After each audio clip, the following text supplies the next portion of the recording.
o seguinte, da gente começar essa leitura, é importante saber que os textos do Corpus Hermético, cada um é um texto diferente, eles têm uma unidade em espírito, no caso, mas eles não têm uma coerência dogmática necessária. Então, às vezes você vai encontrar alguma coisa em um texto que vai contradizer outro texto, mas você tem que ter em mente que tudo isso é uma perspectiva válida sobre a realidade, né, do ponto do hermetismo, né? E assim, qual que é o cânone do hermetismo? É uma pergunta muito difícil, porque o hermetismo é uma coisa descentralizada, que existe em diversos aspectos, né? Mas você vai pegar que não tem erro, é o corpus hermético, o Asclepio, ou Logos Telius, né? Teleios, o Coricosmo, os fragmentos, testemunhos herméticos, né? Os fragmentos de Stobeu são geralmente utilizados também, né? O SH, o FH e o TH, né? E você pode aí pegar autores aí da época que conversam com o hermetismo, como por exemplo o Zósimo, só que são autores mais avançados, mais difíceis, né? E é simplesmente melhor começar, né, com o que eu indiquei, né? Especialmente o Corpus Hermético é um texto super tranquilo, desde que você entenda o contexto dele. Ele conversa também com outros pensadores, como por exemplo a escola origenista. Conversa bastante. Tem temas que você vai encontrar no Corpus Hermético, né, que está copiado ipsis literis na obra do Orígenes, né? Por quê? Por conta do contexto do sincretismo alexandrino, da síntese alexandrina, né?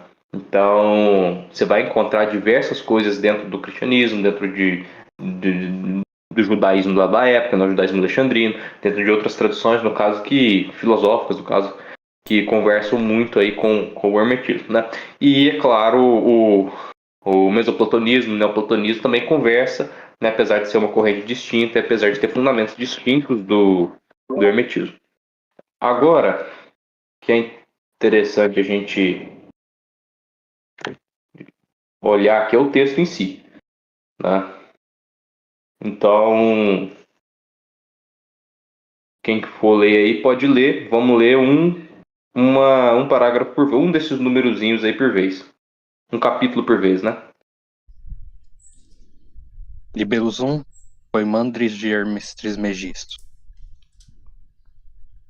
Uma vez, quando me veio uma reflexão acerca dos seres, e se elevou o meu pensamento impetuosamente, enquanto meus sentidos corporais eram possuídos, como os que são pesados de saciedade de comida ou de trabalho do corpo. Eu imaginei alguém enorme em medida ilimitada, passando a chamar meu nome e me dizendo: Queres ouvir e ver, e, tendo meditado, aprender e conhecer? Disse eu: Tu, então, quem és? Eu, de fato, disse ele, sou Poimandres, o nous do domínio absoluto. Sei o que queres e coexisto contigo em todo lugar. Então, vamos lá. Reflexão acerca dos seres, né? A palavra que é utilizada é renoias, né? Renoias aqui ela pode ser quebrada em duas palavras, né? É a palavra ren, que pode significar dentro, né? E também, se ela for colocada sozinha, pode significar unidade, mas aqui tem os dois significados, mas especialmente o significado de estar dentro. E noias vem de nous, né? Vem do intelecto, né? Então é uma espécie de voltar a si mesmo, pois o intelecto, nessa tradição aqui, né, que é platonizante, né? Pode ser incluído dentro da tradição platônica esse texto, né? É uma coisa circular, é o inteligir a si mesmo, né? Então todo o intelecto ele parte de um ser e volta para esse ser, né? Volta para si e volta para aquilo que está acima dele, né? Então esse movimento reflexivo é o que permite o Hermes a ver os seres, né? O que são os seres? Aquelas coisas que são de fato, né? Aquelas coisas que não são meras imagens. No caso, o tom on tom, né? Que é o termo utilizado aqui, os seres, literalmente os seres, né? Ah, o pensamento a ser elevado, né? O pensamento aqui o termo utilizado é dianoias. Né? Dianoias pode ser razão discursiva, né? Aquele pensamento racional, etc. Mas também pode ser o pensamento de inquisição, né? Que aqui toma uma perspectiva ascensional, né? E parte ali de uma inquisição racional, né? Para uma coisa para dentro do nous, né? Dia quer dizer através e noia quer dizer nous. Então, uma coisa que parte para dentro do nous. Tá? É mais ou menos essa ideia de movimento que ele está querendo passar. Né? Aí ele continua. Enquanto meus sentidos corporais eram possuídos, como que estão na saciedade de comida ou de trabalho do corpo. Né? Ou seja, o que ele está querendo dizer aqui? Né? Ele está querendo dizer que aquela parte, as faculdades sensíveis dele ficaram narque, quer dizer, obscurecidas, quietas, entende? Elas foram levadas para baixo, no caso, elas ficaram adormecidas, elas ficaram dormentes.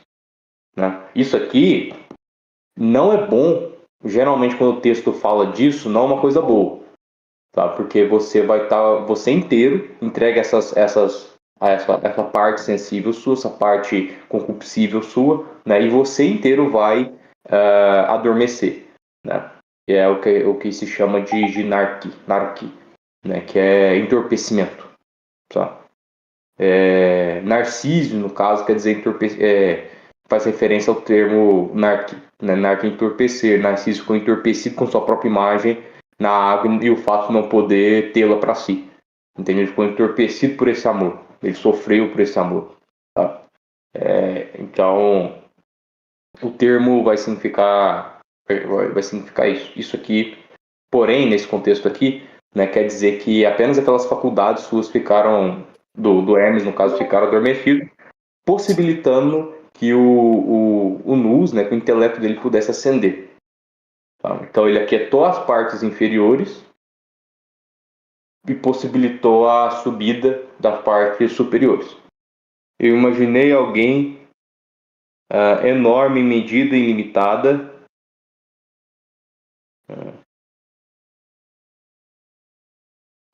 passando a chamar meu nome e me dizendo, né, o que queres ouvir e ver? E, tendo meditado, aprender e conhecer, né, a palavra meditado aqui é noissas, né? A palavra aprender é matim, e a palavra conhecer é nomai, né? Nomai é de nós, né? Aprender tem a ver com audição, conhecer tem a ver com a vista, aprender tem a ver com logos, com aquilo que é transmitido pela fala, no caso. Conhecer tem a ver com aquilo que é visto, vai ter a ver com a luz, portanto. Tá? Então, o Poimandres, né, é importante notar que esse nome Poimandres, ele tem...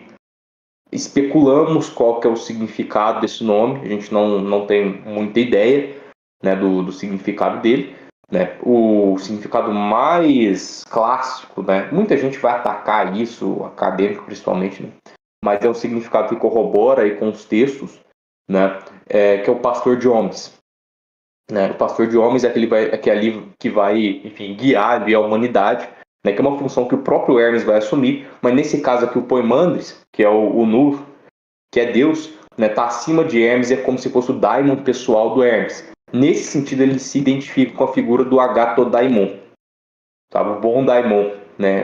É análogo ao anjo da guarda, por assim dizer, né? Que é ali o que pode ser interpretado tanto como um deus pessoal que te guia, né? Um daimon pessoal que te guia. Plotino vai falar que aquelas pessoas que são entregues ao intelecto, né? A razão, perdão, vão ter um daimon pessoal que é Deus, porque o seu daimon pessoal ele sempre está um nível acima de você. Então, se você é uma pessoa, no platonismo a alma é dividida em três: concupiscível, irascível e irracional. Se você é uma pessoa temperante, ou seja, que tem a alma concupiscível, aquela alma dos desejos carnais, etc., disciplinada, mas é uma pessoa covarde, não tem coragem, o seu daimon vai ser da coragem, por assim dizer, né? Ele vai te inspirar coragem. Se você é um sujeito temperado e corajoso, seu daimon vai te inspirar prudência, né? Phronesis, que é a virtude da alma racional. Né? E se o seu daimon, e se você for um sujeito que tem a phronesis e for um sujeito justo, no caso, o seu daimon só pode ser uma coisa para além da própria alma. Né? Então ele tem que ser uma coisa noética, porque o intelecto está para além da alma. Sabe? Então nisso ele vai ser divino, ele vai ser Deus, ele vai ser um Deus.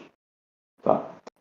Mas o Plotino também vai dizer que há duas interpretações, o Aristóteles também fala que há duas interpretações para essa questão, que o daimon pessoal pode ser tanto uma faculdade sua, pode ser tanto você mesmo, para além de você, como um Deus ali que te rege. Né? Tanto Platão, quanto Aristóteles, quanto no Plotino, quanto os outros comentadores, os outros filósofos comentadores, eles não chegam a uma conclusão quanto a isso. Né? Mas o que é inegável é que você tem uma relação pessoal, sim, com esse daimon pessoal, sabe? E uma coisa, ele não está circunscrito dentro da sua individualidade, ele está para além dela. Ele é uma coisa, portanto, supra-individual, sabe? Porque ele está para além da sua alma. Aí, no caso, o Hermes fala: disse eu, tu, então, quem és?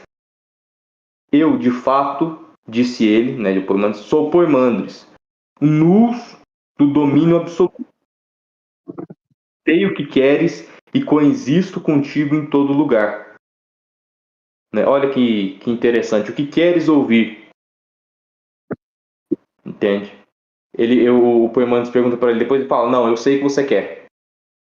Porque o Hermes inquiriu sobre a natureza do Poimandres, sobre a natureza de Deus, portanto. Né? Aqui pode haver um significado velado de que você não deve pedir uma coisa conforme a sua alma, mas você deve pedir conforme os desígnios divinos. Né? Isso é o que no hermetismo a gente vai chamar de piedade, né? Eusébia. E, portanto,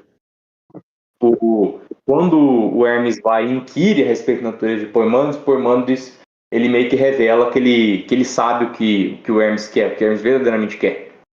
Sabe? Então meio que o Hermes passa nesse teste, por assim dizer. Né? Eu sei o que queres. E coexisto contigo em todo lugar. Coexisto é sinime, né? Que é literalmente coexistir, é ser junto. Então, onde quer que haja Hermes, há Poimandres. Né? Então, aquela doutrina lá do daimon pessoal novamente. Né? E coexisto ele coexiste também em todo lugar. Né? Que pode implicar que no português aqui não dá muito a entender isso, mas no grego dá a entender, né, de que mesmo que ele coexista com Hermes, ele também está em todo lugar. Então, se Hermes for para norte, sul, leste, oeste, ele vai achar o Poimandres, não tem como ele fugir do Poimandres. Porque o Poimandres está em todo lugar. E ele coexiste não só com Hermes, mas com todas as coisas, porque ele é Deus. Disse eu, né, o Hermes disse, quero aprender sobre os seres e compreender a natureza deles e conhecer Deus. Disse eu, né, Hermes, como quero ouvir? Ele me disse, no caso Poimandres, novamente, guarda na tua mente tanto quanto queres aprender, e eu te ensinarei. Né? Então ele quer aprender a respeito da natureza dos seres, né, e a respeito de Deus. Né? O que são a natureza dos seres? É o que as coisas realmente são ali em Deus ou no que uma coisa análoga que o Platão chama de mundo das ideias. Né? Enquanto você está nesse mundo, você conhece apenas aparências. Então toda a ciência envolvendo esse mundo não é uma ciência de aparências. Sabe? Mas quando você ascende para o mundo das ideias, no caso, você conhece as coisas como elas são. Né? E Deus, no caso, que é a raiz de todas as coisas, é o pai de todas as coisas. Disse eu. Aí no caso, o Hermes fala como quer ouvir. Né? Por quê? Porque ele vai receber um ensinamento de do Poimandres. Ele vai receber, portanto, logos do Poimandres. Tá? Um discurso do Poimandres, ele vai ouvir. Lembra, a audição tem a ver com logos, a visão tem a ver com nus, né? Você pode receber tanto nus quanto logos, né? Que ele está recebendo logos, ele está ouvindo, portanto. Depois você vai ver que ele vai ver também. Isso ele tendo falado mudou de aparência. E logo todas as coisas me tinham sido abertas decisivamente. E tive uma visão indefinida. E tendo visto todas as coisas vindo a ser luz serena e hilariante, também fiquei apaixonado. E um pouco depois, uma escuridão foi postada embaixo, vindo a ser, em parte, terrificante e horrenda, tendo se enrolado tortuosamente, tal que eu a comparei a uma serpente. Em seguida, a escuridão foi sendo transmutada em alguma natureza úmida, indizivelmente agitada e liberando vapor, como do fogo, e realizando um eco inexprimível e lamentoso. Então, um grito inarticuladamente de dentro dela foi enviado, tal que eu assemelhei a uma voz de fogo. Tá, vamos parar por aqui. Né? Tendo ele falado, mudou a aparência, agora ele vai mostrar. Entendeu? E logo todas as coisas tinham sido abertas decisivamente. Né? Ou seja, as coisas aqui são o que eu posso dizer? Ele está falando que o mistério de como as coisas são no mundo está sendo apresentado ao Hermes, no caso, como uma espécie de prolegômeno às coisas de cima. E tive uma visão indefinida. Né? Aqui é ki horo tean auriston. Né? Visão é a palavra ten, né? Relação da palavra terra, relação da palavra teos, significa Deus, relação da palavra teoria, significa iluminação, né? Não é à toa que essas palavras se parecem e o hermetismo sim fala que elas estão relacionadas. Né? Então essa visão indefinida, no caso, é uma visão de Deus, ou melhor, uma iluminação de Deus. Deus está dando a luz, né, ao Hermes, e o Hermes está entendendo a natureza das coisas. Deus, portanto, se abre a Hermes, mas ele se abre não aqui, não em si, mas ele abre os mistérios da natureza para o Hermes, no caso. Né? Inclusive, o nome Deus ele significa isso, é aquilo que revela. Né? Porque Deus tem a ver com Theos, tem a ver com teoria, né? Com iluminação. E não só revela o outro, mas revela a si através do outro. Né? Deus ele é omnicorpóreo, pantossomatos. Né? Ele está em todos os corpos e, de certa maneira, ele é todos os corpos. Então, tudo é uma revelação divina. Não só de Deus, mas também revelação das coisas, das ideias. Né? Então, tudo que existe no mundo, no cosmos, é uma revelação. Entende? Então, isso aqui é Deus se abrindo para Hermes através do cosmos. Deus ele é inefável, Deus é incognoscível, mas ele também é cognoscível através do cosmos. Né? E o cosmos ele não é uma coisa separada de Deus. O cosmos, na realidade, ele também é divino, ele também é um Deus, né? E além dele ser divino, né?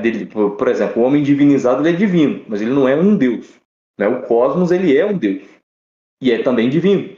E, de certa forma, ele também é Deus. Tá? Na medida em que Deus é todas as coisas. Aí que vem a máxima, né? Rentopanto, uno o todo. Né? Deus é o uno, Deus é a totalidade, Deus é todas as coisas. Né? Isso é essencial para o hermetismo, e se você remove isso do hermetismo, você perde a essência do hermetismo completamente. Nessa continuidade entre o mundo e Deus, ela é muito importante no pensamento hermético. e tive uma visão indefinida, né? Indefinida aqui é aoristo, né? Então é uma coisa que não tem limites, tá? Que não tem descontinuidade, né?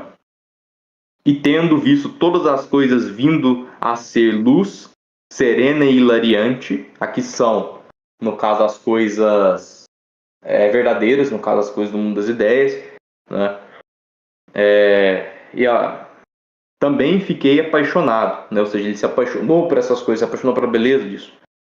E um pouco depois, uma escuridão foi postada embaixo, vindo a ser, em parte, terrificante e horrenda, tendo se enrolado tortuosamente, tal que eu a comparei a uma serpente. Em seguida, a escuridão foi sendo transmutada em uma natureza úmida. Aqui, você já vai ter uma coisa interessante. O Platão, no Timeu, ele vai falar a respeito de uma coisa chamada Cora. Cora não é necessariamente matéria, mas é um receptáculo das coisas. Entende? Para uma coisa existir, ela precisa de ter cora. Ela precisa de ter um lugar para ela antes. Sabe? Cora não é uma coisa em si, não é uma coisa inteligível, mas é o espaço para que essas coisas se deem, no caso. Essas trevas, no caso, podem ser confundidas aí com o conceito de cora, sim. E pelo fato dela ser uma separação dessa luz primordial, né, que é justamente o lugar onde as coisas superiores irão se manifestar no mundo, né, sensível, é tido como terrível, é tido como horrendo, que é o contrário daquela, é tido como, de certa maneira, até mesmo agitado, que são o contrário daquela luz serena e hilariante. Né? Hilariante é aquilo que te deixa animado, que faz querer você rir, né? Em seguida, a escuridão foi sendo transmutada em uma natureza úmida, indivisivelmente agitada e liberando vapor, como do fogo, e realizando um eco inexprimível e lamentoso. Não é porque inexprimível, é porque o Logos ele é a ordem. O Logos é aquilo que ordena, o Logos é aquilo que conecta você a Deus, você ao Luz. Né? Então, aquilo que é inarticulado não tem Logos. Tá? Aquilo que é agitado dessa maneira, é desordenada, não tem logos. De certa maneira, é contrário à serenidade daqueles seres de cima.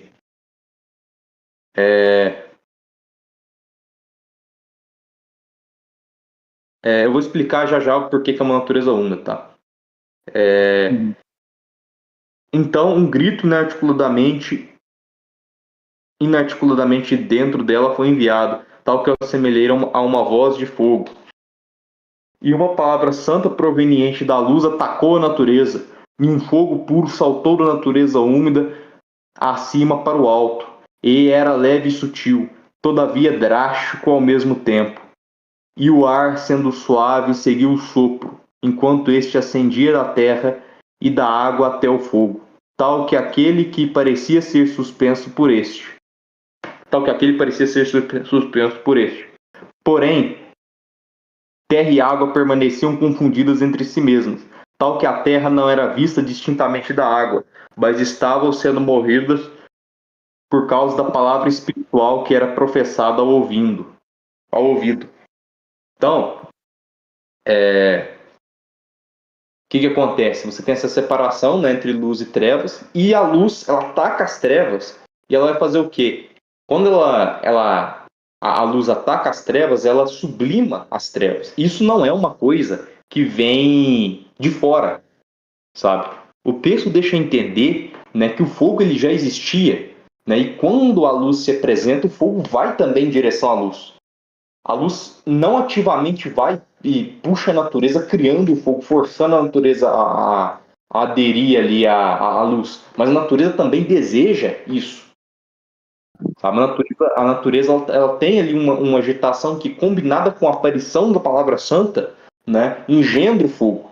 E quando ela faz isso, ela cria uma ponte entre o mundo inteligível e o mundo sensível. Esse mundo que ainda não é sensível, tá? Não é um mundo sensível, mas é um mundo material, por assim dizer. Né? A natureza, ela é o quê? É uma natureza úmida. Ela é lama, sabe? Ela é lama e lama significa matéria, entende? quer dizer a mesma coisa, quer dizer matéria. Né? Inclusive, é até interessante que o Jâmblico, ele vai dizer que o significado da flor de lótus, né, é justamente o fato dela estar acima da lama. Uma flor que está acima da lama, né, e que por ela estar acima da lama, ela representa transcendência sobre o quê? Sobre a matéria, né, que é a lama. A lama é a mistura da terra com a água, né. Esses dois não estão totalmente separados ainda, e representa essa parte densa e descensional do corpo, por assim dizer, das coisas materiais. Né? O fogo, ele vai representar a parte mais elevada dos elementos, né? Aqui são os 4 elementos, né? Fogo, ar, terra e fogo, ar, água, terra. E é importante notar que eles sempre tem que estar nessa ordem. O fogo ele é frio, ele é quente, seco. A água ela é fria e úmida, ou seja, ela é o oposto do fogo, né? E entre os dois você vai ter o ar. O ar ele é o quê? Ele é úmido como água, mas quente como fogo. Né? Então ele é um meio termo. Platão fala que é o mais belo dos vínculos, o mais belo dos meios termos, por assim dizer, que o Demiurgo criou. Tá? Então por isso que o ar ele é intermediário entre o fogo e a água. Né? Tanto que, enfim, você aquece a água, ela evapora. Né? E é importante notar aqui que o fogo simboliza a luz, né? E a faculdade da visão. Portanto, o mundo sensível ele só vai existir se houver fogo, né? Porque o primeiro dentre os sentidos é a visão, em questão de iminência, né? E o ar significa audição, porque você só consegue ouvir se houver ar. Então, você vai ver que a audição e o logos têm um papel intermediário. Portanto, né, o logos é porque você escuta o logos, escuta a palavra e vê a luz. Né? Vocês têm alguma dúvida? Eu falei lá no capítulo 3, no caso, que é aquela parte onde ele fala o seguinte, né? Guarda na tua mente tanto quanto queres aprender e eu te ensinarei. Peraí, deixa eu pegar aqui a passagem. Assim, disse eu, quero aprender sobre os seres e compreender a natureza deles e conhecer Deus. Disse eu, como quero ouvir? Ele me disse novamente, guarda na tua mente tanto quanto queres aprender e eu te ensinarei. Ele queria receber os ensinamentos referentes a Deus e conhecê-lo, e o que o Poimandres ele vai responder é que ele deve guardar na mente dele este desejo ou este anseio pelo conhecimento de Deus, e assim ele o ensinará. Eu imagino que isso não seja só uma mensagem superficial, no caso. Eu imagino que o que ele esteja querendo dizer aí é que, na medida em que você tem um desejo de conhecer Deus, você deve guardá-lo, esse desejo, no seu nus, e não deixá-lo dissipar para outras coisas, no caso, né? Você tem que ter sempre Deus diante de você, dentro do seu nus, né? Ou pelo menos o anseio de conhecê-lo. E através desse anseio que você vai guardar no teu nus ou na tua mente, fica muito mais fácil conhecê-lo, né? Fica muito mais fácil vê-lo, deslumbrá-lo posteriormente. Eu imagino que seja isso. Não, exatamente. E uma coisa, você vê ali na pergunta, né, que tu queres, né, que o Poimandres faz, ele está testando o Hermes passa nisso. Ele pergunta, quem és tu? Né? Aí o Poimandres fala, eu sei que tu queres, guarda isso que tu queres. Né? E é óbvio, o Hermes fala, eu quero conhecer as coisas de Deus. Né? Que é isso que ele tem, que esse é o desejo que ele tem, que é o desejo legítimo. Né? Que é a noia. Né? Aquilo que faz você voltar para si mesmo. Sim. Então, isso, no caso, tem a ver também com o coração. Né? Todo mundo que sabe, aqui também, principalmente porque tem referências culturais ao Egito, né? Também vai dizer respeito ao coração. Não é meramente sede da individualidade, mas é um centro dela mesma e o lugar onde você acessa aquilo que é supra-individual, por assim dizer. Não é meramente o vaso que guarda a água, que seria ali a sua alma ou a vida, né? Mas é também o seu centro. A morada ali de Deus, por assim dizer, né? Cavidade mais profunda. E E é ali mesmo que você tem que guardar esse desejo. Eu acho que isso é bem pertinente.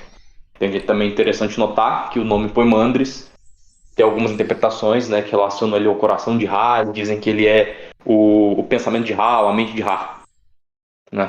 Uma das etimologias para esse nome. Mas enfim, alguém mais tem algum comentário? Vamos continuar. Aqui. Mas estavam sendo movidas por causa da palavra espiritual que era proferida ao ouvido, né? A palavra, ela é vida. Entende? Ou melhor, ela dá a vida. Sabe? Então, por isso que o movimento tem a ver com ela. Ainda que não seja um movimento ordenado. Então, sem a palavra, não há vida, tudo é morto. Então, por mais que eu diga que não há um logos imposto na natureza, de certa forma, a natureza ainda se conecta com o logos na medida em que ela se move, na medida em que ela tem vida nela. Então, por mais que ela não tenha a ordem, a harmonia ainda, etc., ela tem ali um quesinho de logos. Né? Porque você só vai ter a vida, e vida que é o princípio que rege o movimento, né? Kinesis, através do logos. Né? Porém, o Poimandres me disse: compreendesse esse espetáculo.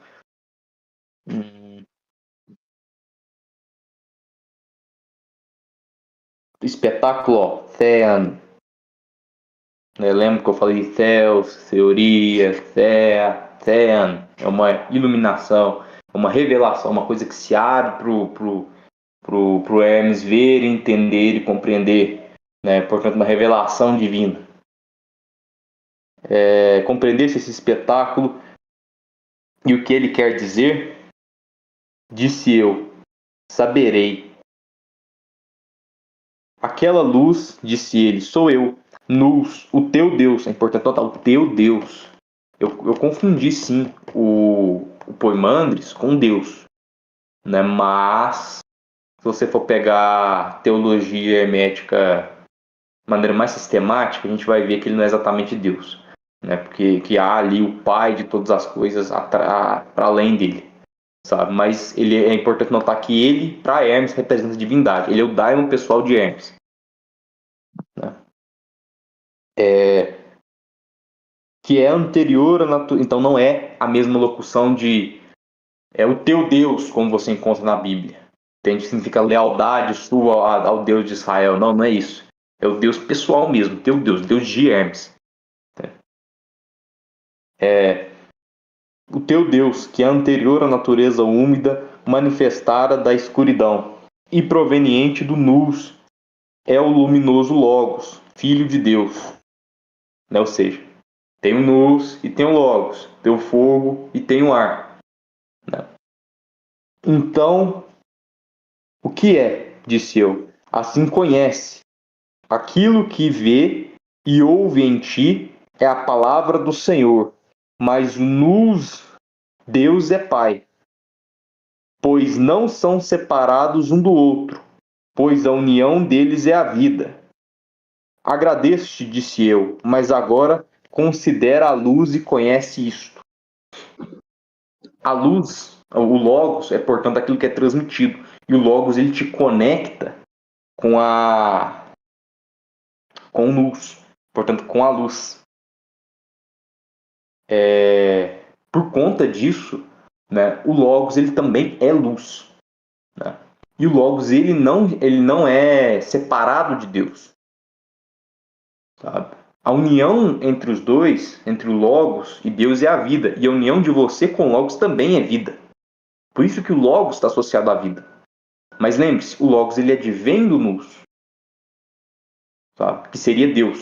Aqui a gente tem uma transposição. Antes o Nous ele era o quê? Ele era o Poimandres. O Poimandres transmite um ensinamento para Hermes, né? Logos.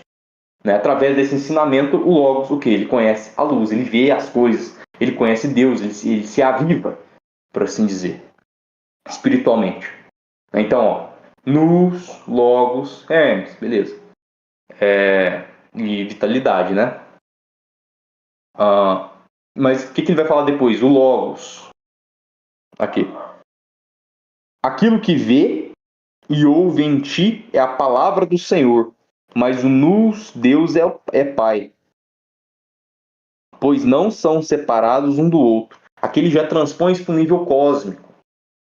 Né? Aquilo que o Poimânides transmite não é uma coisa particular dele, assim como o Poimânides é um daimon particular dele. Não, é a própria palavra do Senhor. Através do ensinamento, ele conecta, e o ensinamento, por mais que ele seja do daimon pessoal, ele é universal também. Através desse ensinamento universal, ele conecta o Hermes não só com ele mesmo, com o próprio Poimânides, mas também com Deus.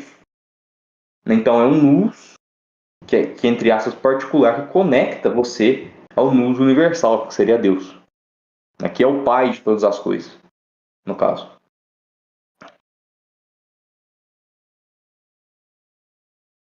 Ele faz isso através do Logos, obviamente. Tendo falado essas coisas, durante um longo tempo me encarou, de maneira que eu tremia por causa do seu viso. Porém, tendo recusado olhar, na minha frente, vi na minha mente a luz existindo em potências inumeráveis, e um mundo ilimitado vindo a ser.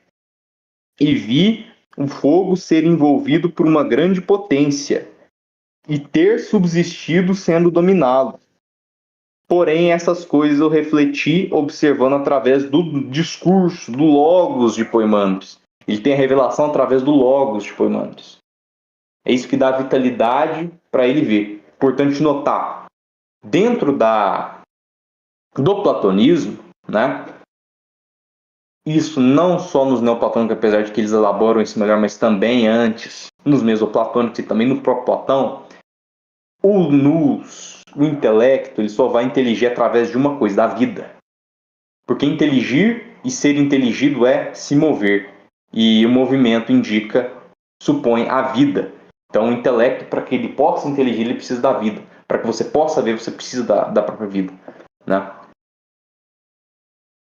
É uma potência que é investida em você. Entende? Ela é anterior em nível causal à visão, né? Assim como a palavra, aquilo que é transmitido, aquilo que é escutado, ouvido, recebido, é anterior àquilo que é ao exercício de visão, né? A faculdade ativa, noética. Mas em nível de eminência, no caso, a luz precede a vida. Né? E o nous precede o Logos. Porque o Logos vem do nous, como a gente viu. Mas ele te conecta ao nous. Então, meio que a vitalidade, ela te empodera. Depois você se encontra com a luz. Depois você vai ter o conhecimento. Então, você vai primeiro aprender, né? Depois conhecer. A gente tem que lembrar. Aprender e depois conhecer. Ouvir para vir. É o que tinha lá no início do diálogo. Vocês têm alguma coisa para comentar? Eu tenho essa passagem aqui, ó. Aqui ó, acabou de ser lida no caso. Mas agora considera a luz e conhece isto. Tendo falado dessas coisas durante um longo tempo, me encarou de maneira que eu tremia por causa do seu viso. Porém, tendo recusado olhar, vi na minha mente a luz existindo em potências inumeráveis e um mundo ilimitado vindo a ser. Eu acho que essa passagem aí, eu não sei se é isso, né, mas ele sente um certo incômodo em relação à contemplação da própria luz em sua plenitude, desse nuvem, desse Deus, né?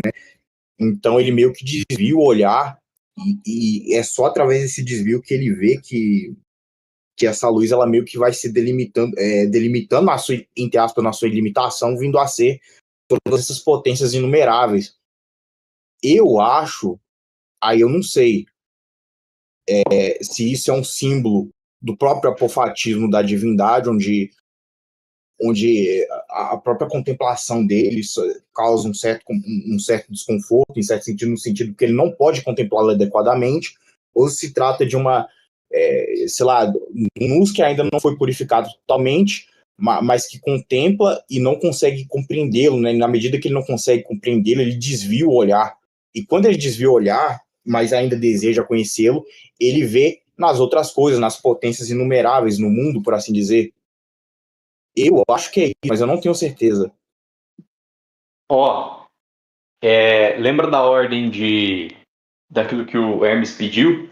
Primeiro você vai conhecer a natureza das coisas, depois você conhece Deus. Sim. Então, Pode exatamente. falar.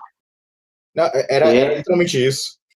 E uma coisa interessante também é que ele fala que ele viu um mundo, cosmos, né? Isso aqui não é um mundo sensível, tá? Que vai ser chamado de Deus, né? Que é um Deus por participação, papapá, mas é um mundo inteligível, por assim dizer. Sim. A palavra mundo, no caso, ela quer dizer adorno, entende? Esses são adornos de Deus, são potências divinas manifestas em seres.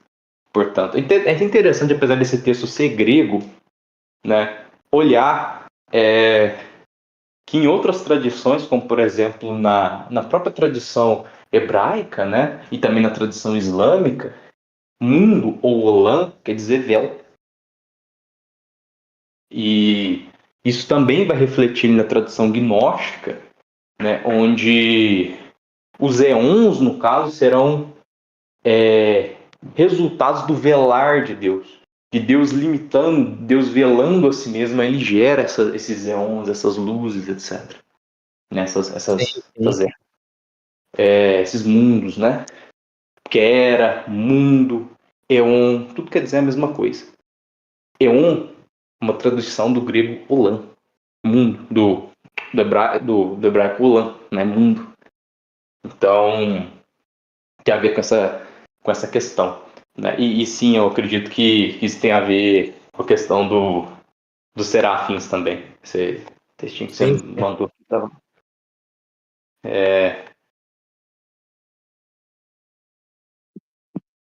interessante notar também que mais para frente a gente vai ver, não hoje, né, porque não está no escopo dessa chamada, porque senão a gente fica aqui a noite inteira, né, mas a gente vai ver a questão do oitavo e da nona mais para frente. A oitava são 7 céus, um para cada planeta, né, do sistema ptolomaico, então a Lua e o Sol são planetas aqui, né, não é um satélite, é uma estrela. Mais o oitavo céu, que seria o céu estrelado, mais o céu sem estrelas. Né? O oitavo céu vai ser o céu das potências divinas. Né? E o nono vai ser o céu divino, de Deus. Sem nenhuma potência, mas Deus mesmo. Quando você passa do oitavo e vai para a nona, você vai para você vê a Deus, por assim dizer. Se você encontrar, se você for na biblioteca de Nag Hammadi, você vai encontrar um texto chamado alguma coisa lá sobre o oitavo. Sobre a oitava e da nona. Exatamente, né? Discurso, tá? É interessante você notar. Você vai ver nus ou discurso. Tem a ver com o que eu falei aqui para vocês agora. Entendeu? Então, vai ser um nus transmitido de Hermes para Tóquio. Entende? Então, tem esse significado, sim, que eu falei agora. Porque ele está explicando, o que eu expliquei aqui é o que significa tanto o nus quanto o discurso, enquanto coisas transmitidas.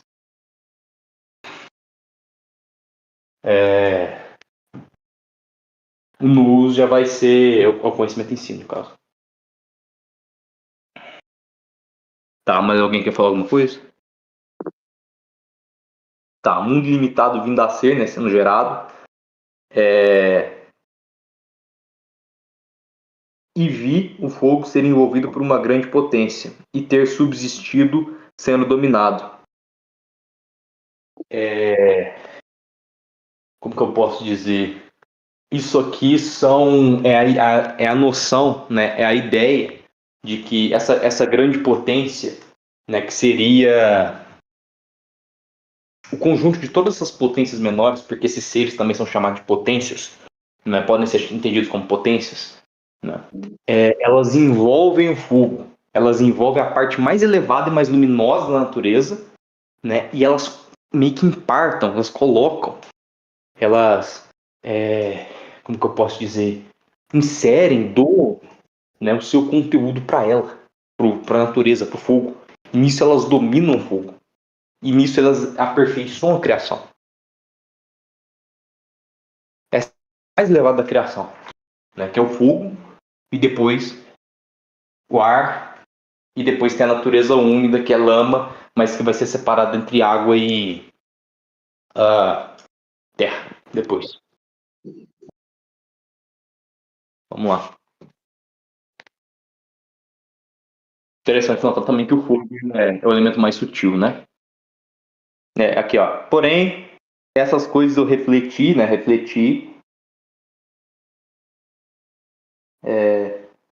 De Enoitim, né? Que é através do nu, né? É isso aqui. É tanto aquela questão de movimento ascensional, partindo de uma investigação da razão, no caso. Então, o logos, ele aqui é palavra. A palavra você vai utilizar de anóia, razão discursiva, para você lidar com ela. Né? Só que, nesse sentido aqui, que o texto dá, não dá isso expressamente, você pode discordar de mim, mas eu acho que é didático você colocar isso. Né? Ele, de certa maneira, te eleva, né, para a questão para além da razão e para o próprio nous, porque essa é a natureza do logos, né? Então, por mais que você esteja fazendo uma análise discursiva, uma análise racional, né, você também é levado para a contemplação e vai para além do nous. Desculpa, para além não, para através do nous. Entende? Você sobe como uma flecha tirada das nuvens. Não, mas tudo é feito, tudo isso é feito, tudo isso é conhecido através do Logos. Isso que é importante saber. E, enquanto eu estava em estado de estupefação,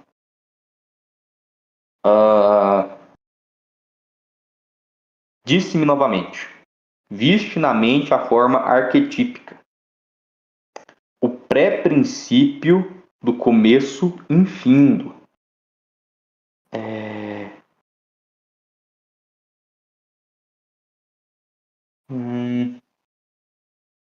Dos pro-arcon, tis arqui, tis raperion, né? Então, pro-arcon, pré-princípio. Essas coisas o Poimandres me disse.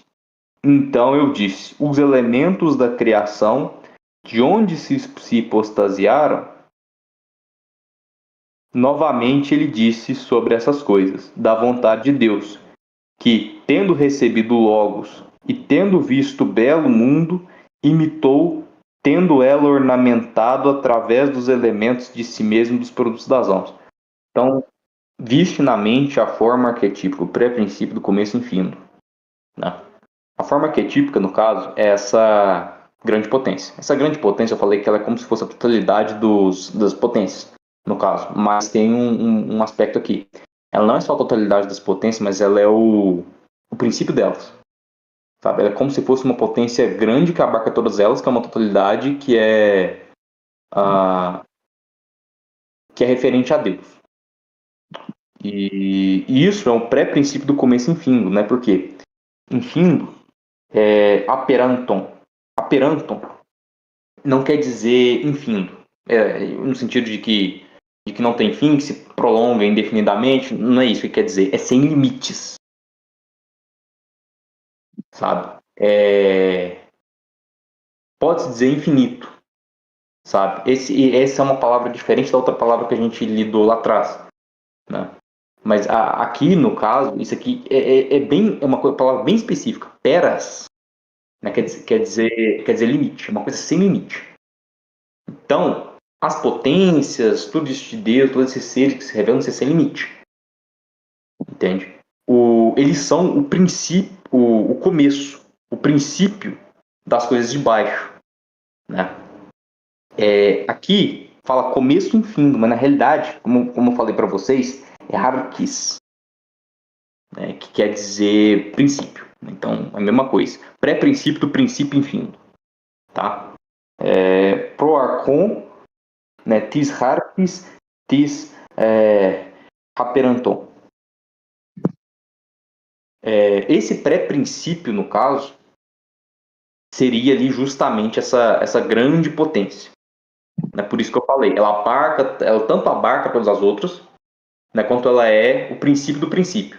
Porque essas outras potenciazinhas aí, esses outros seres são princípios do mundo sensível, no caso. Então eu disse, os elementos da criação, de onde hipostasiaram, né, de onde eles vieram. Novamente ele disse sobre essas coisas.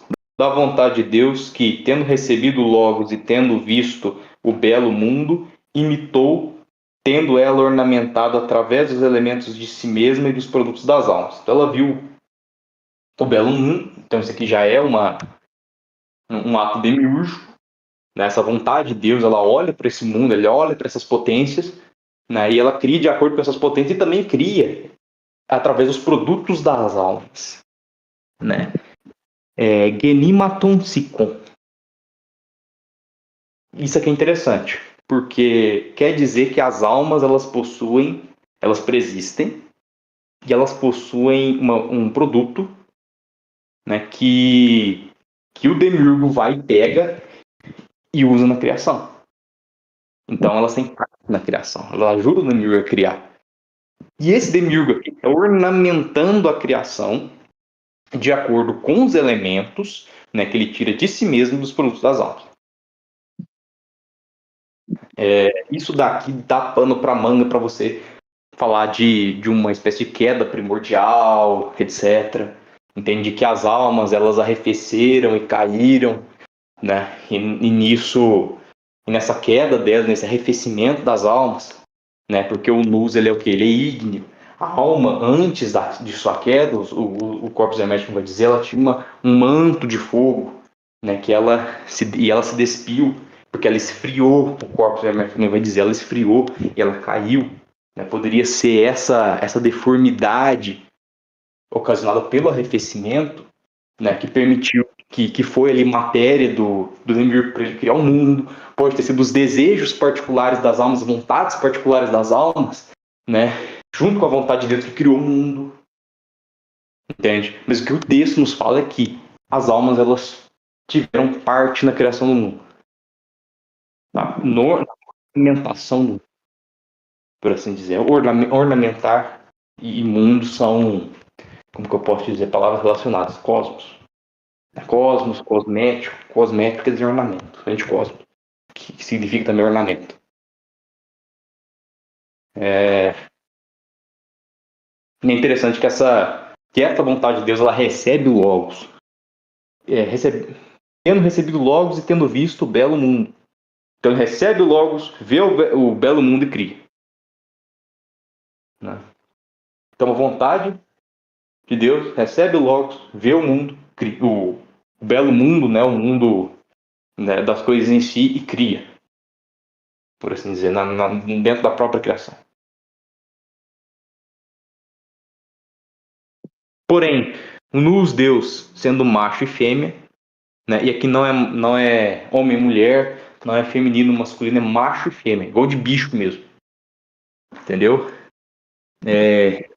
A renotilis. É igual bicho mesmo, cachorro macho, cachorro fêmea. Entendeu? Sendo vida e luz, gestou com uma palavra outro nos demiúrgico, que, sendo do fogo e do ar, criou uns 7 regentes, 7 planetas, né? Os quais envolveram o mundo sensível em ciclo, né, o ciclo dos astros, e cuja regência é chamada de Heimarmene. Heimarmene quer dizer fado, né? Não exatamente destino, porque destino pode ser que Deus predestine você, né? De alguma maneira. E sim, isso existe nessas tradições. No caso, Próculo tem um livro sobre isso, inclusive. Mas Heimarmene quer dizer fado. Quer dizer o quê? Quer dizer todas as circunstâncias causais de seu nascimento, de sua vida, consequentemente de sua morte. Né? É isso que Heimarmene quer dizer. É a regulação dos astros da ordem cósmica sobre a sua pessoa. Tá? Isso, por exemplo, até o São Tomás de Aquino defende que existe. Né? Lá na Suma Teológica, né? Se há fado. Se eu me lembro bem, né? Se eu não estou enganado. E aqui é claro, no caso, o conteúdo astrológico dessa sentença. Alguém tem alguma coisa para falar? É interessante que o Daimon, ele te ajuda a sair desse jugo do destino, né? Se eu não me engano, o Próclo comenta isso. Próclo não, perdão, Jâmblico no Mistério dos Egípcios, né? Ele vai tratar da questão. Sim, e o Zosimo também fala disso. Ele Também. fala que tem que transcender o fado, no caso. Você entrega o seu corpo ao fado, porque não tem como o teu corpo fugir do fado, né? Mas na medida em que você se identifica com o corpo, mas sim com o seu nus, né? Você está acima dessas coisas, você entrega seu próprio corpo à morte, né? A própria fortuna, por assim dizer, e se entrega totalmente ao nus, levando em consideração, estando acima do fado e se voltando para as coisas divinas, né? Porque o nus ele não está sujeito ao fado. Sim, e inclusive esse texto mesmo vai falar, mas também os outros textos também falam, né, que o homem ele é metade noético, né, e metade terreno. Né? Ele é metade mortal e metade mortal. Né? Então, a metade terrena ela vai adormecer, ela vai ficar sob o domínio do fado, e a metade imortal ela vai voltar a si mesmo, se libertar. O Logos de Deus saltou imediatamente dos elementos inferiores, né, de Deus, né, os elementos inferiores de Deus, ou seja, a parte mais baixa de Deus.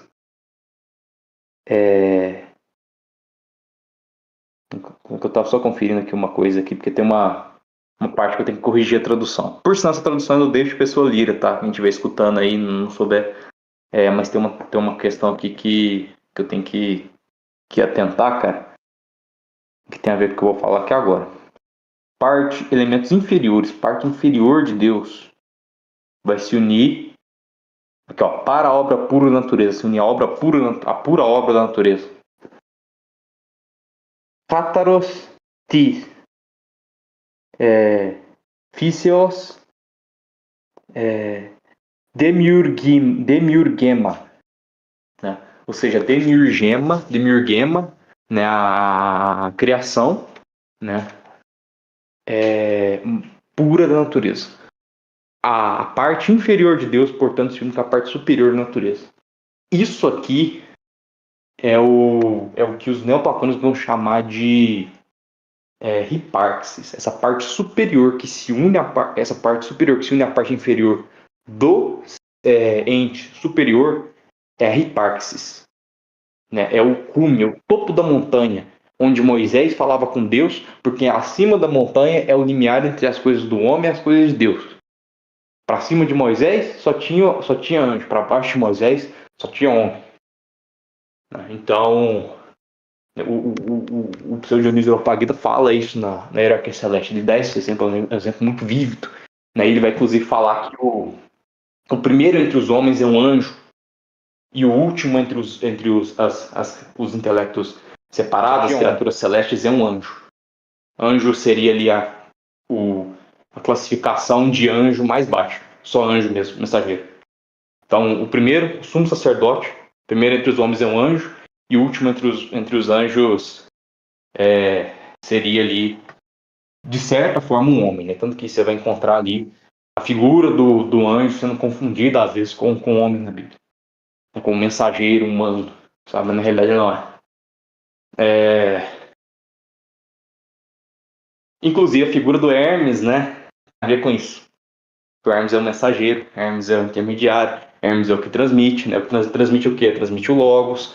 Né? E na oração final, que encerra esse livro, a gente vai, enfim, abordar isso quando a gente for terminar de ler esse livro, né? O Poemandes, ele é rapidinho, duas chamadas dá para ler.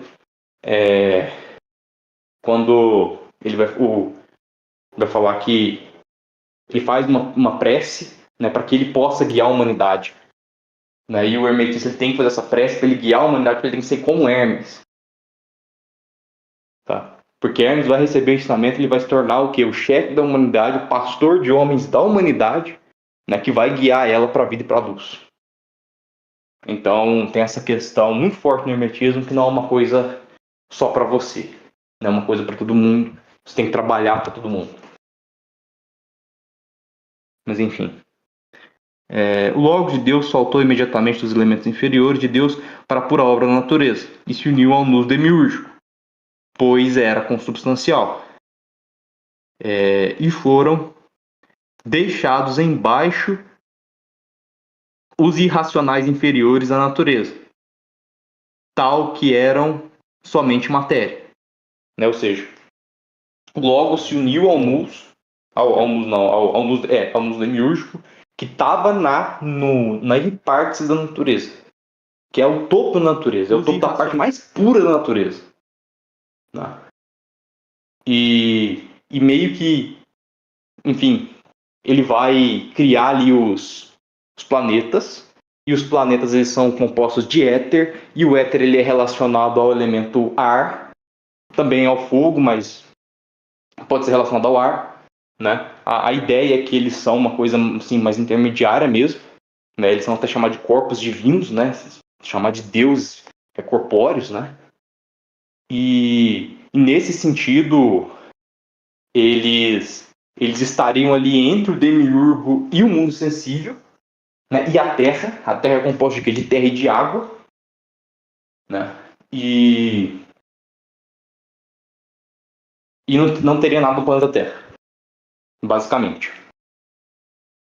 Outra maneira de você enxergar isso, né, seria através de outra aproximação que você vai encontrar em outros textos, né, onde você tem os 7 planetas, e aí sim você vai ter o fogo, o ar, e aí você tem a Terra. Né? Mas eu estou pegando essa interpretação daqui porque o fogo é visto como o assento demiurgo. Então, fogo é o assento demiurgo, aí você tem os planetas ali que estão no ar, né? Portanto, eles têm vida, eles se movimentam. Entende? Se você interpretar o éter como derivado do fogo, você pode dizer que eles ainda estão no fogo, mas uma parte mais baixa. Né? Enfim, vai da interpretação de cada um. Ou melhor, vai do que é mais adequado, né? Não na interpretação particular. E aí abaixo você tem os irracionais, informes, que são só matéria. Né? Porque eles não receberam a forma, eles não receberam o logos. Entende? Eles só receberam o quê? O movimento. É o movimento através do quê? Através dos astros. Os astros eles estão se movendo.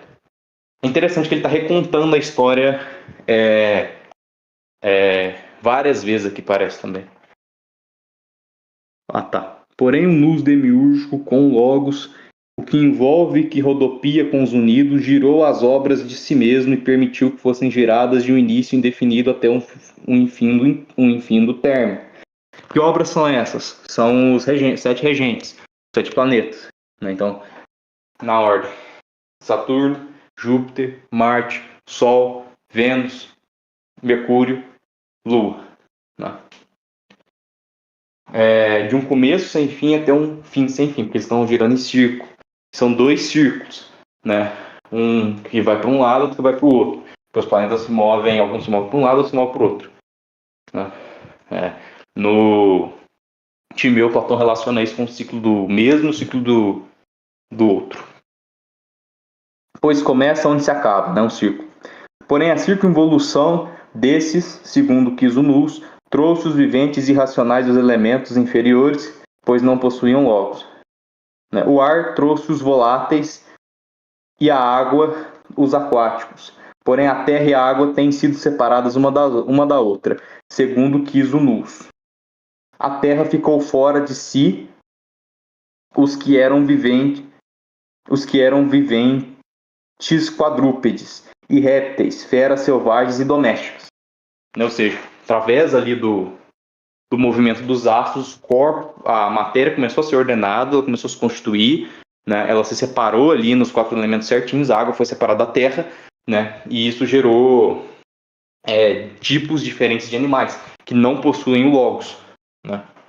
Por quê? Porque eles não possuem razão. O logos tem a ver com capacidade racional e tal.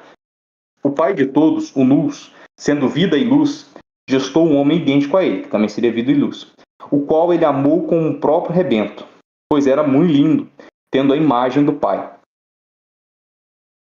Pois também, deveras, Deus amou a própria forma e entregou todas as obras a si mesmo. todas as obras de si mesmo. E quando o homem avistou a criação do demiurgo de fogo, entregou todas as obras de si mesmo. Então ele entregou todos os seres, todas as potências, tudo que está ali no mundo das ideias, ele entregou para ele. E quando o homem avistou as criações do demiurgo do fogo, quis criar também, e foi permitido pelo Pai. Quando veio a estar na esfera demiúrgica, estando para ter toda a permissão, avistou as obras do irmão, né, do demiurgo, e os regentes o amaram, que está ali no mundo. Porém, cada um compartilhou de sua própria função. Ou seja, os regentes, no caso, deram as potências que eles tinham para o homem. Né? O homem se capacitou, né, de todas as potências planetárias. E tendo conhecido bem a essência desses, e tendo comungado com a natureza deles, né? Comungado é metalabon, né? É literalmente comungado, entrando em comunhão, partilhado, né? É muito utilizado ali na questão você vai ter no rito de ação de graça tem a partilha dos alimentos, né? A comunhão dos alimentos, alimentar, né? Também é utilizado muito na igreja cristã, né? Ortodoxa católica, para significar comunhão mesmo, porque que é a partilha do pão, do vinho e tal, né? É isso que essa palavra significa. Tendo comungado a natureza deles, ou seja, né, ele meio que pegou da natureza dos astros, né? Então ele, de certa maneira, foi tocado pelos astros, ele, de certa maneira, tem ali potências astrais em si. A gente vai ver o que se importa daqui para frente.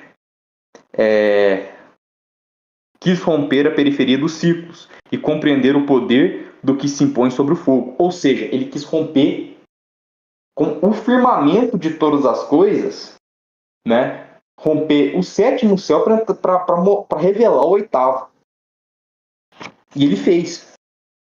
E tendo ele toda a permissão do mundo dos mortais e dos viventes irracionais, olhou para baixo através da harmonia das esferas planetárias, né? Então ele olhou para baixo, tendo rompido a couraça, né? Tendo rompido o firmamento, né?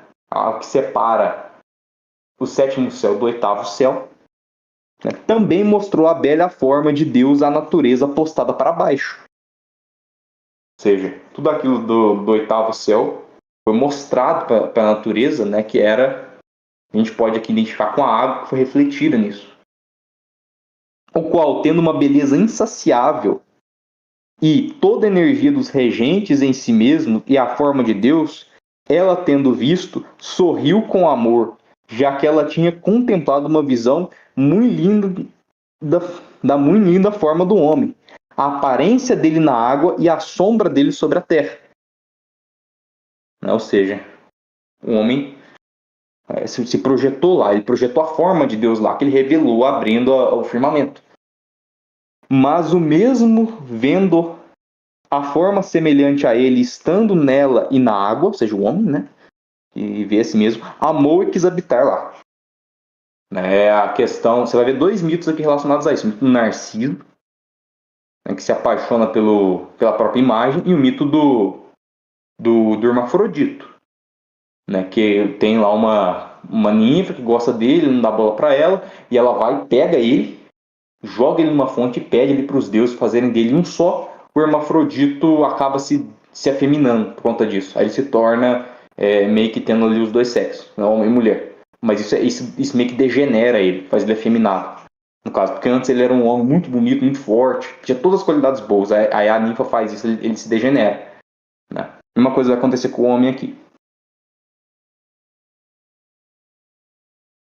Na alquimia, você vai ter o Mercúrio dos filósofos, né? O Mercúrio ígneo, né? Que é ali o Mercúrio aéreo, é a união ali do fogo e da água no ar, né? E você vai ter o Mercúrio aquático, que o Mercúrio já é degenerado, já afeminado, por assim dizer.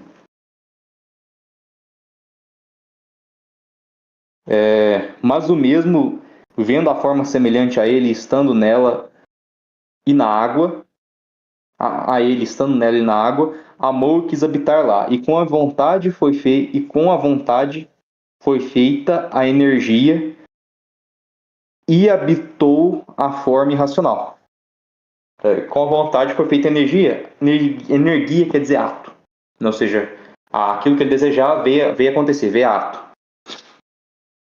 E ele habitou a forma irracional, ou seja, ele se uniu à natureza. E a natureza, tendo recebido o amado, enlaçou toda e se misturaram, pois eram amantes. E por isso, de todos os viventes sobre a terra, o homem é duplo. Mortal por causa do corpo, mas imortal por causa do homem essencial, né? Ou da essência humana. É a palavra aqui, ele literalmente, ele traduziu literalmente. Deixa eu ver. O Siode Antropon, né? O homem essencial. Pois sendo imortal e tendo autoridade sobre todos, sofre as coisas mortais, estando submetido a reimarmente. Lembra que eu falei que o homem partilhou da essência dos astros? Então, e quando ele se uniu à natureza, ele passou por cada um deles e sofreu uma queda em cada um dos céus, né? Então, ele ficou submetido a cada um dos planetas. O corpo dele ficou. O Logos não ficou. O Nous não ficou. O corpo ficou. Isso aqui, inclusive, é convergente com o que São Tomás de Aquino ensina, que apenas o corpo, apenas aquilo que é irracional é sujeito à influência dos astros. Não que seus vícios também não sejam, porque eles são irracionais. Eles são ataques à razão. Portanto, mesmo estando acima da harmonia, né, das esferas planetárias, sendo harmonioso, tem vindo a ser escravo, e sendo macho e fêmea, de um pai sendo macho e fêmea, e insone de um insone é dominado. Né? Insone, arhypnon, né? É aquele que não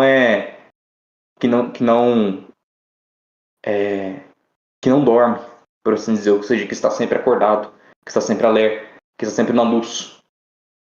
Entende? Insone de um insone. Né? Ele é filho daquele que está sempre acordado, filho daquele que está sempre alerta. Essa é a parte superior dele, mas por um acaso o homem insiste em querer dormir, em querer se apagar, em querer adormecer.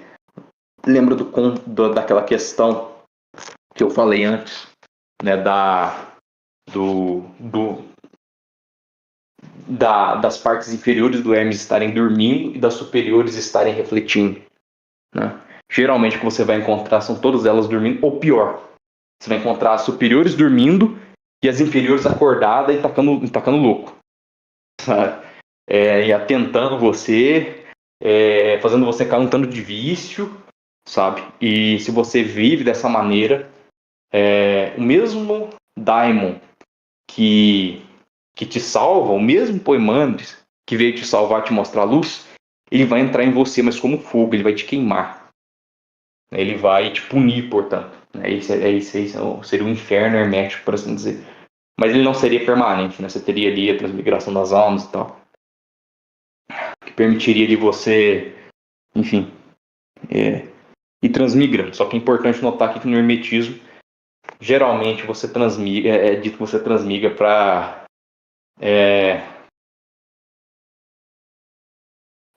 só outros humanos, no caso. Porque você é uma alma racional. Você não pode transmigrar para um animal, por exemplo. No platonismo, não. No platonismo, os animais foram criados através da transmigração de homens em animais de acordo com seus vícios. Sua queda. Está lá no Timeu isso, inclusive. Então, o que vai consistir o hermetismo? Né? A questão prática do hermetismo. Você se despir dessas, como eu posso dizer, se adormecer as suas partes inferiores, despertar as suas partes superiores, né, e se despir da escravidão dos astros em você. Cada astro te imparta um vício, te coloca um vício. Você vai e se livra desse vício até você chegar na 7ª esfera, que você passa para a 8ª, e lá você é investido com as potências divinas, né, recupera o seu lar imortal, por assim dizer. A gente vai ver isso em outra chamada. A gente vai terminar essa por aqui. Né? Quem estiver ouvindo, eu vou postar isso no meu canal no YouTube. Quem quiser comentar sobre, quem quiser até mesmo entrar aqui e fazer parte da chamada, só me avisar. Né? E é isso aí, pessoal. Tinha uma pergunta a respeito dessa hierarquia de intermediários que a gente teve até aqui, que talvez possa ajudar até o ouvinte a se organizar melhor. Queria que você me corrigisse se eu entendi corretamente. A gente teria primeiro o Nous, né, que seria o próprio Deus. Em segundo, a gente teria o Logos, né, que seria o Filho de Deus. Em terceiro, a gente teria o Nous Demiurgo. Depois desse Demiurgo, né, viria o homem, o Anthropos, só que seria o homem antes da queda, da sua precipitação. E abaixo desse homem, né, estariam os 7 regentes, né? E abaixo desses 7 regentes estaria o jugo de Amarmene, que seria o Devir. Então seria o Deus, né, o Logos, o Demiurgo, o homem e os 7 planetas nessa hierarquia? Não. Seria o Deus Pai, né? Deus e o Luz não necessariamente são a mesma coisa, a gente vai ver isso mais pra frente em outros textos, mas vamos tomar aqui como a mesma coisa. Porque a ideia desse texto aqui é o quê? Fogo, ar. Nus, logos. Né? Então, você tem o Deus, você tem o Logos. Só que o homem ele está antes do Logos. O homem é vida e luz como Deus, macho e fêmea como Deus. Então seria homem, Deus, Logos, Nus demiúrgico, os regentes, e abaixo dos regentes você teria o homem corpóreo, né? E abaixo do homem corpóreo seria os animais. Porque o homem ele só adquire corpo depois que ele está sob a influência de Hermamene. Porque a gente viu que o corpo ele surge da influência de Hermamene. Ele não existe sem influência de Hermamene. Porque os astros eles são causa remota do corpo inteiro, cara, dos órgãos, entendeu? Todos eles têm regência.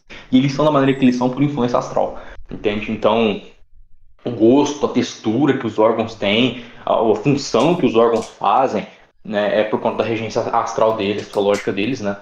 E, sei lá, o fígado, ele é um órgão que ele se regenere, que ele nutre o corpo porque ele está associado a Júpiter. Essa é a lógica, entende? E é interessante notar que essa parte corpórea do homem, ela vai mais se dever aos astros do que ao próprio homem. E esse sistema todo lembra o sistema dos Ósimos e até do setianismo um pouco, por exemplo, a questão das regências em relação às regências demoníacas lá do Evangelho de João, onde ele cita o livro de Zoroastro, que você vai ter isso aí também. Inclusive, perspectiva, você tem uma caceta de coisa assim, tem questão do decanato e tal, mas está na hermética técnica, não na teológica. E outra questão também que é muito chamativa é a questão da forma do homem, que é espelhado na natureza, entende? É muito parecido com o Pigeradama, saca? Sim. Homem que aparece lá no firmamento, no caso, aí dá pra... E aí o Saklas vê ele e tal. Que eu ia falar...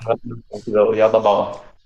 Aquele fragmento dos Ósimos em relação a um livro de um tal homem chamado Nicoteus, né, onde ele começa a falar do homem e dessa parte mortal e imortal dele, né, ele fala do homem interior e do homem exterior, né, de dois homens, por assim dizer, né. O primeiro homem, o nome dele é ocultado. Imagino, eu acho que não convém muito explicar o porquê, acho que ficaria muito puxado aqui, mas eu acho que ele não dá o nome do primeiro homem, né, mas ele fala que esse nome é essencial, né, ele é vosso. Eu imagino que o nome desse homem seja Cristo. Só que aí vem o segundo homem, que seria o homem exterior, que seria Adão, que os próprios arcontes fizeram, porque se excitaram com a imagem desse primordial e criaram uma prisão em relação a ele, né, que é a carne, para meio que não só contê-lo, mas também para contemplá-lo, né, contemplá-lo numa prisão, por assim dizer, pois eles se excitaram por esse homem. E ele vai fazer essa distinção, no caso, entre o homem interior e o homem exterior, né? E você também vai ter aquela passagem lá onde os Osmos falam para você matar Adão e substituir ele por Cristo, né? Você substitui seu corpo, o corpo de Adão pelo de Cristo, sabe? Sim. Eu acho isso interessante. Porque o Adão, ele significa terra, né, cara? Sim. Cristo é a completude de todos os nomes, né? Sim. Outra coisa também é que dentro lá do sistema desse Nicoteus, que o Osmos vai falar, esse Adão, o corpo dele era, entre aspas, hermafrodita, né? Mas na medida em que ele era completo, ele vai separar Adão em macho e fêmea, e daí surge Eva. E Eva é como se fosse a prisão de Adão, porque o corpo se estando por Eva, ele busca concupiscência, e ele se volta para Eva e se esquece das coisas divinas, né, para que está além da carne. Ele se volta de novo para a concupiscência, fazendo com que os arcontes eles escravizem mais ainda. Você vai ter isso aí também. Sim, questão... Aqui também tem, tá? Tá mais pra frente um pouquinho, que a gente não vai abordar hoje, mas aqui no Poemanes também tem essa separação. Inclusive, uma coisa aqui que eu esqueci de falar, quando é dito, porém, o nus Deus, sendo macho e fêmea, sendo vida e luz, gestou com uma palavra outro nus demiúrgico. Que a gente vê uma coisa muito interessante que só vai existir no grego, né? Sendo macho e fêmea, afenotilizon, né? Sendo vida e luz, zoe, luz, e que fós, né? Zoe, vida, que fós seria e luz, né? Vida e luz. Riparcon seria o sendo. Só que riparcon é diferente de um. Porque um quer dizer tipo o que ele é, mas riparcon, apesar de ter também esse significado, pode ter ali um significado mais interessante, que é associado àquela questão de hiparxis, do cume. Né? Nesse sentido, a gente poderia até fazer uma interpretação aqui de falar que não. Deus é o cume, é o topo da montanha, é a raiz, né? É a fonte da vida e da luz, no caso. Então, ele é macho e fêmea, mas também ele é a fonte da vida e da luz.